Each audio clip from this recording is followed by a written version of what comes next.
This is an Eastern Pennsylvania Continuum of Care Coordinated Entry training. Today's training is on the HUD definition of disabling condition. My name is Jason Alexander. I'm a principal with Capacity for Change, and I am the Eastern Pennsylvania CoC Coordinated Entry Consultant. Uh, Core Entry is accessible throughout the entire 33 county region of the Eastern Pennsylvania Continuum of Care. This is the official process by which people can access housing and services if they are experiencing literal homelessness or are at imminent risk of becoming homeless. And Core Entry can be accessed either by calling or texting 211 or by scheduling an appointment, or in some cases, walking into an official coordinated entry access site located in communities throughout the CoC region. The core entry intake process is identical regardless of how a head of household contacts court entry. And it's required to go through the court entry enrollment process to access continuum of care services, which includes street outreach, emergency shelter, rapid rehousing, permanent supportive housing, and homeless prevention. As always, it's important to remind everyone that core entry does not and cannot guarantee access to any housing or crisis services, but we are the front door for accessing those services when they are available. There are two core entry projects in our workflow, and our workflow is documented in our homeless management information system called Client Track. There's the core entry workflow for people that meet the HUD definitions of category 1 or 4, either literal homelessness or fleeing violence. And there is a separate shorter intake for households that are at imminent risk of homelessness and in need of prevention-related homeless services. We're going to talk in this training about HUD's definition of disabling condition, because this is a question that is part of the category 1 and 4 intake workflow. There are other trainings available on the Balance of State CoC YouTube page that we've already done for the definitions of category 1, 2, and 4 in terms of eligibility. But we're going to talk about this question as it relates to our category 1 and 4 project enrollment workflow, and it's required that we ask about disabling condition by HUD. As always, a head of household has the right not to answer the question, but eligibility for certain programs, particularly permanent supportive housing programs, sometimes hinge on meeting the criteria of having a disabling condition. So this training will explain to core entry specialists why we're asking this question, what these definitions mean in greater detail. But in the end, you'll see that we're really only asking a core entry whether the head of household self identifies as having a disabling condition either themselves or within their family household. And we don't have to ask what exactly those conditions are, and I'll stress that later in the presentation. So let's just start with the definition of disabling condition or disability, and this is the HUD definition drawn from the Code of Federal Regulations. It's a qualifying disability or disabling condition. It's required to be asked for CoC program admission, and it's defined as having one or more of the following: a physical, mental, or emotional impairment, a developmental disability, or HIV/AIDS. And I'm going to define all of those in greater detail. So what is the definition of physical, mental, or emotional impairment? It definitely encapsulates chronic health and serious mental health issues. But the broader definition is a physical, mental, or emotional impairment, which includes impairments caused by alcohol or drug use. So it does include behavioral health issues, as well as post-traumatic stress disorder or brain injury. And the impairment is expected to be long continuing or of infinite duration and substantially impedes an individual's ability to live independently and could be improved by the provision of more suitable housing conditions. So that is the first part of this question, disabling condition. That's a physical, mental, or emotional impairment. A developmental disability, as defined by the federal government and HUD is a severe chronic disability that is attributable to a mental or physical impairment or combination, is manifested before the individual attains age 22, is likely to continue indefinitely, and results in substantial functional limitations in three or more of the following areas: self-care, receptive and expressive language, learning, mobility, self-direction, capacity for independent living, or economic self-sufficiency.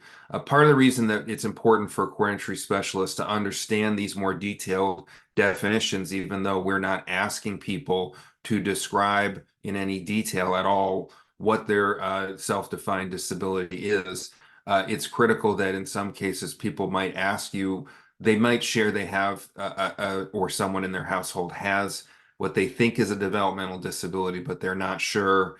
And so knowing that these are the full definitions will help you support them in providing the right answers. You certainly are not leading the answers. You're not drawing out what they say, but they might share information. And so it's important to really understand the full definition to help make sure they're answering the question correctly. Developmental disability defined continues to include the fact that the severe chronic disability must reflect the individual's need for a combination and sequence of special, interdisciplinary, or generic services, supports, other forms of assistance that are of lifelong or extended duration and are individually planned and coordinated, or that the disability it impacts an individual ages birth to age 9 with a substantial developmental delay or specific congenital or acquired condition. And that may be considered to have a developmental disability without meeting those three or more criteria that were under this last bullet here: substantial functional limitations, but has a high probability of meeting three or more of these criteria later in life. So it's a very detailed definition. There is a moment when a household is being enrolled into a housing program, usually a permanent supportive housing program, where there is the need to go into more documentation and verification of the depth of the disability or the impairment or HIV/AIDS. But again, that's not something we are responsible for or should be doing at coordinated entry. And so the third part of the disabling condition question may be answered in response to HIV or AIDS, and this is defined as the disease of acquired immunodeficiency syndrome or any condition like HIV arising from it. And that's the third part of the definition. So taking together, disabling condition can include physical, mental, or emotional impairment, and or developmental disability, and or HIV/AIDS. So where this is recorded, and this is just a little bit under the hood within our HMIS system, is under one of the HMIS universal data elements, or UDEs, which are defined by HUD and maintained in an updated data standards manual that is usually updated at least once a year. But these are required elements to be collected for all projects participating in HMIS. So that's why we are asking this question at core entry, regardless of funding source. And the specific data element for disabling condition is number 3.08, if you reference that manual. And it is used primarily with other information to identify whether a household meets the criteria for experiencing chronic homelessness. So that's the primary reason we ask it.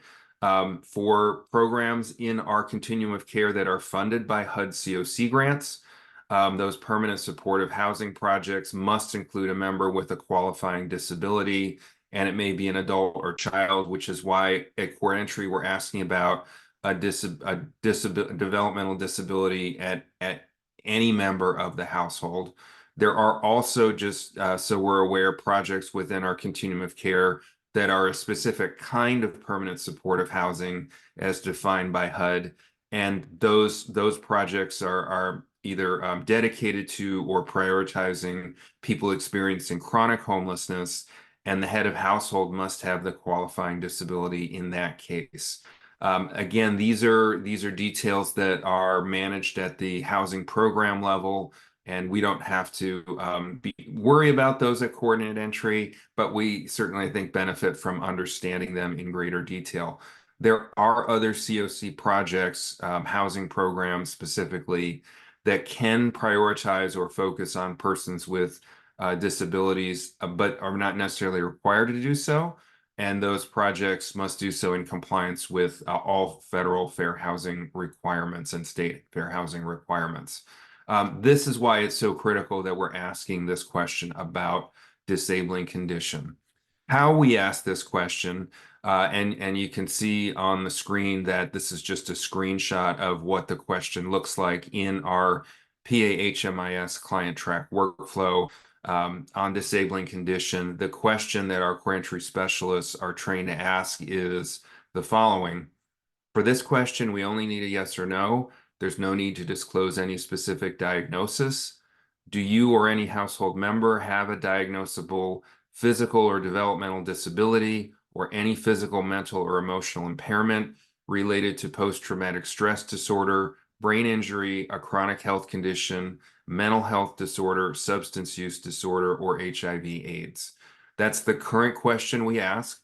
It is a long question, but again, its purpose is to try to help people in crisis understand the full range of what HUD would consider a disabling condition, and it's to benefit them. It's to make them eligible and identifiable for housing programs that might require a disabling condition as a criteria for enrollment. And so the like all questions, our participants have the right not to answer. And so as a core entry specialist, we're recording the answer to this question as yes, no, client doesn't know, client prefers not to answer, or data not collected, although we really do want an answer besides that. It's ideal to have a yes or a no, but it's perfectly reasonable for the client to prefer not to answer or possibly not know the answer for their entire household. If you would like more information on how our core entry system operates, including contact information on our 211 call center and access sites, if you would like to learn more about our training materials, which include other video trainings in this series, our policies and frequently asked questions, and our written standards for all projects, including core entry, the links in this page are available and will be posted on the Eastern PA CoC website. And as always, there is a HUD core entry policy brief, which provides a really fantastic overview of how core entry works for CoCs like ours around the country.